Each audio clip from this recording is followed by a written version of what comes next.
नमस्कार दोस्तों, मैं हूं रजनीकांत और लेकर आया हूं मैं आपको एक बार फिर से अपने खास कार्यक्रम बोल व्यापारी बोल सरकार अपनी है। और जब सरकार अपनी है तो व्यापारी बोलेंगे। इससे पहले भी रानी बाग के इस मार्केट की कुछ समस्याओं पर हमने बात की थी यहाँ के व्यापारियों से, और आज भी हम बात करेंगे यहाँ के मूलभूत समस्याओं को लेके। इसके लिए क्या कुछ करें यहाँ के व्यापारी, और इनसे ही हम जानेंगे यहाँ की समस्या और इन समस्याओं का हल। गुलाटी जी, आपका बहुत बहुत स्वागत है इस कार्यक्रम में। पहले भी आपके इस रानी बाग के क्षेत्र में आए थे और कई समस्याओं पे हम लोगों ने बात की थी। मूलभूत समस्याएं जो ट्रैफिक की आप बताते हैं, क्या एक विकल्प है? समस्याएं कितनी जटिल है उस पर भी बताएं। समस्या तो भाई साहब यहाँ पर पता क्या है कि मार्केट तो कामयाब है और कस्टमर भी बहुत आते हैं, तो हम उनको एडजस्ट क्यों नहीं कर पाते कि यहाँ के सिस्टम बड़े गलत हैं। और जो बने हुए हैं ना, तो उनको चाहिए कि सब मिलजुल के इसका सिस्टम बनाए। हमारे बड़े भाई हैं सचदेवा जी, जो ये प्रधान है, ये सीनियर है और मैं जूनियर हूँ। और जो ये रोड है ना भाई, ये इसमें रिक्शे बड़े हैं, रेडिये बड़ी हैं, संत नगर चौक है, जाम रहता है। और 4 रोडें हैं, प्रीतमपुर, रानी बाग, सैनिक विहार और संत नगर, चारों तरफ से ट्रैफिक निकलता है। और हम क्या मर जाते हैं, शोर में जाते हैं, और हमें भी गार्ड बनना पड़ता है। डंडे लेके खड़े होते हैं, कभी उसको हटा कभी उसको लगा।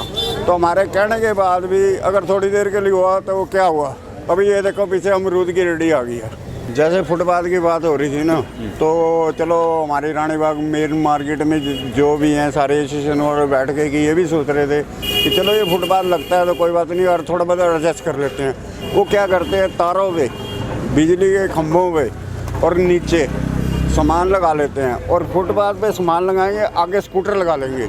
स्कूटर लगाने के बाद वो क्यों लगाते हैं कि मेरे आगे कोई गाड़ी ना खड़ी हो, मेरे आगे कोई साइकिल ना खड़ी हो, मेरे आगे स्कूटर ना खड़ी हो। तो उसमें अटैक किसको जाता है? दुकानदार को। वो जो ग्राहक होता है ना, वो ये सोचता है कि ये रानी बाग मार्केट के अंदर ये इतना भी नहीं हमें एडजस्ट कर रहे, तो हम कैसे शॉपिंग करेंगे। तो ये बड़ी समस्या है भाई साहब, बड़ी समस्या। जो बिजली के खंभे पे आदमी नहीं खड़ा था, वहाँ कपड़े टंग जाते हैं। तो क्या मार्केट एसोसिएशन इस पर कोई फोकस नहीं कर रहा है? नहीं, क्या कुछ व्यवस्था बनाए? के जो अपने व्यापार मंडल के जो हमारे सचदेवा जी हैं, अपना दुआ जी हैं और जगमोहन जी हैं, चेयरमैन है, ये सारे मिलजुल के हम बैठते हैं, मीटिंग करते हैं और प्रयास करते ही रहते हैं।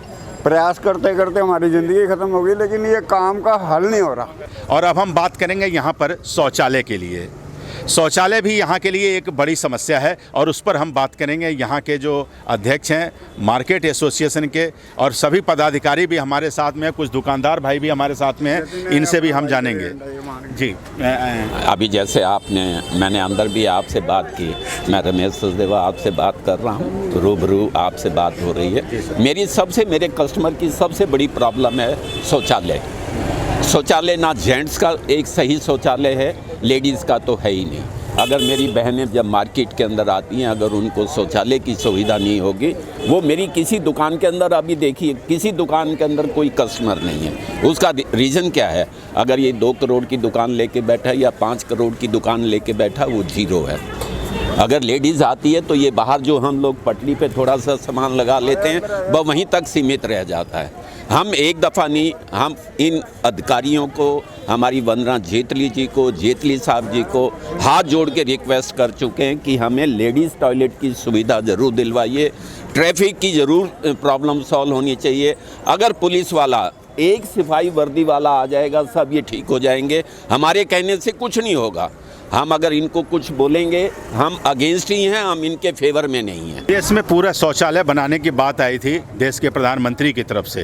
क्या हुआ रानी बाग में आपके शौचालय के लिए आज बात उठा? देखो, उन्होंने स्वच्छ भारत बोला था, एक तरफ भारत लिखा था, एक तरफ स्वच्छता लिखी थी।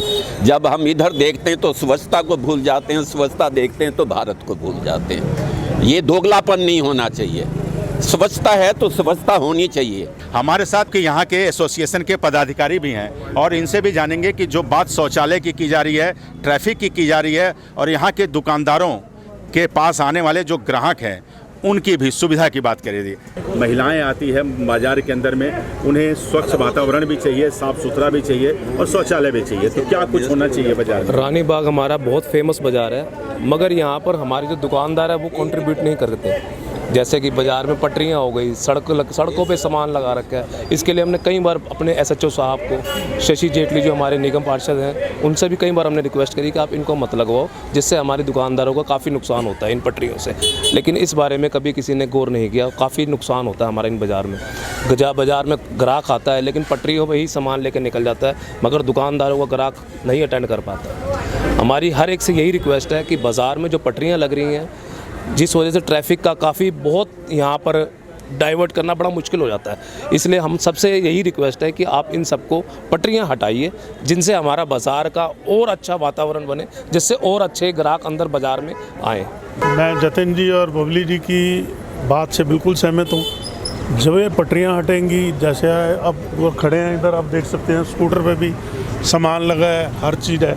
तो अभी जो बात हो रही थी कि ट्रैफिक के लिए वन वे किया था पहले, अब बंद कर दिया। हमें आपस में सभी दुकानदारों को मिल के ही इसका हल निकालना पड़ेगा। सिर्फ कुछ 10 से 12 रिक्शा अलॉट कर दिए जाएं, जो वही बस चले, दूसरा कोई अंदर आ ही ना सके, जिसके जो आए। और ये चीज़ तब तक नहीं होगी जब तक कोई स्ट्रिक्ट नहीं होगी। स्ट्रिक्ट होगा, चालान कटेगा, बेशक वो दुकानदार है, रेडी वाला, पटरी वाला, जब तक चला, वो कहते हैं डंडे के बगैर कोई काम नहीं। डंडा होगा बिल्कुल, बेशक वो अब गंदगी क्यों ले जाइए आप, वो भी एक समस्या है।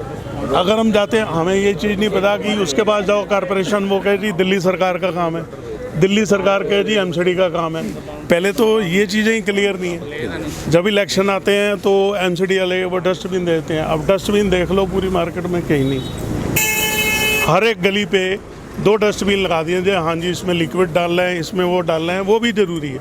पर कराना किसने? ये आपके जरिए होगा कि सरकार कराएगी, कारपोरेशन कराएगी, दिल्ली सरकार कराएगी। वो जिसका काम होगा वो अपने आप पहुंच जाएंगे, ये आप ही ने करवा के देना है। रोजगार तो जरूरी है, बिल्कुल जी। रोजगार ज़रूरी है। हमारे यहाँ के दुकानदारों भाइयों को समझ नहीं आ रही है। रानीबाग मार्केट 2 पार्ट में बनी हुई है। 80% एक साइड है और 20% एक साइड होंगे जो कहते हैं कि वन वे नहीं होना चाहिए। वन वे नहीं होगा तो ये मार्केट का कुछ नहीं होगा, ये कुछ नहीं हो सकता कभी। ये एशिया की नंबर 1 मार्केट में आ सकती है अगर इसको वन वे कर दिया जाए।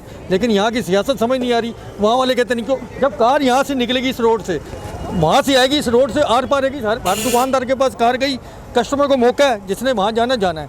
ये बहाना नहीं है कि उस साइड के दुकानदार खाली बैठे हैं। ऐसे कैसे हो सकता है? जब रास्ता वहाँ से निकलने का, बाहर जाने का है, सबको मौका मिलेगा। थोड़ा टाइम लगेगा, 10-15 दिन, 1 महीना भी लग सकता है। बिल्कुल करके देखने चाहिए। ये बबली भाई की तब मेहनत सफल होगी जब इस बाजार को कोई कुछ कर सकता तो बबली भाई कर सकता है, और बाकी कोई कुछ नहीं कर सकता। बिल्कुल बता दिया। मैं कुछ ज़्यादा ना कहते हुए यही कहता हूँ, अगर बाजार का उज्जवल भविष्य देखना है तो बबली भाई का सारे दुकानदार मिलके वन वे करवा के रहे बस। मैं पूजा पूरी हूँ और तहजीब बुटीक मेरा अपना है। पूजा जी, इस बाजार में ग्राहक आते हैं, मशहूर बाजार में आपकी दुकान है, किन समस्याओं से आप जूझ रहे हैं? कोई समस्या ऐसी लगती है जिसको दूर किया जाए प्रशासन के द्वारा या यहाँ के जो एसोसिएशन है या और संगठन है उन लोगों के माध्यम से? हाँ सर, मेन तो हमें जो दिक्कत होती है वही पटरियों की ही है, जिसकी वजह से हमारा भी काम इफ़ेक्ट तो करता ही है। प्लस साथ में यहाँ ट्रैफिक इतना ज़्यादा रहता है, जो सबसे बड़ी प्रॉब्लम है। ट्रैफिक का मैं ये चाहूँगी कि सबसे पहले उसी को कंट्रोल किया जाए। ये स्कूटर्स और ये रिक्शा वाले, इनका ना एक टाइम मेरे हिसाब से फ़िक्स होना चाहिए।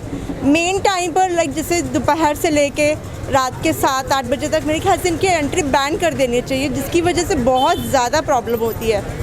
कई बार बच्चों के एक्सीडेंट्स भी हो चुके हैं इस चक्कर में। और टॉयलेट्स वगैरह है, थोड़ा सा मैं ये चाहूँगी कि टॉयलेट्स के ऊपर भी थोड़ा सा काम किया जाए, क्योंकि आने जाने वालों को भी बहुत ज़्यादा परेशानी होती है। जी बताएं, यहाँ की जो समस्याएं हैं। रोजगार सभी को चाहिए, बात है रेहड़ी पटरी की हो, चाहे वो हाथों में फेरी लगाने वाले हों या फिर दुकानदार हों, लेकिन उसकी व्यवस्था करना सभी लोगों की जरूरत है। देखिए, रेहड़ी पटरी वालों को जहाँ तक सवाल है, उन्हें भी रोजगार चाहिए। उनका इतना सकता है, उनको थोड़ा पीछे करके कंट्रोल में रहा जा सके, और ये काम सारा प्रशासन से ही होगा। और जहाँ तक बात है हमारे बाथरूम की, वो लेडीज़ के लिए बहुत ज़रूरी है। लेडीज़ जाए तो क्या जाए कहाँ, जेंट्स तो कहीं भी चला जाता है। और दूसरी बात, जो रिक्शा वाले हैं, इनके लिए पास बनाना ज़रूरी है। इनके लिए 500 रुपये पास बने महीने का, वो मंथली अंदर आ जाए। जो बगैर पास के आता है उसका चालान काट दिया जाए। रिक्शे अपने आप कम हो जाएंगे।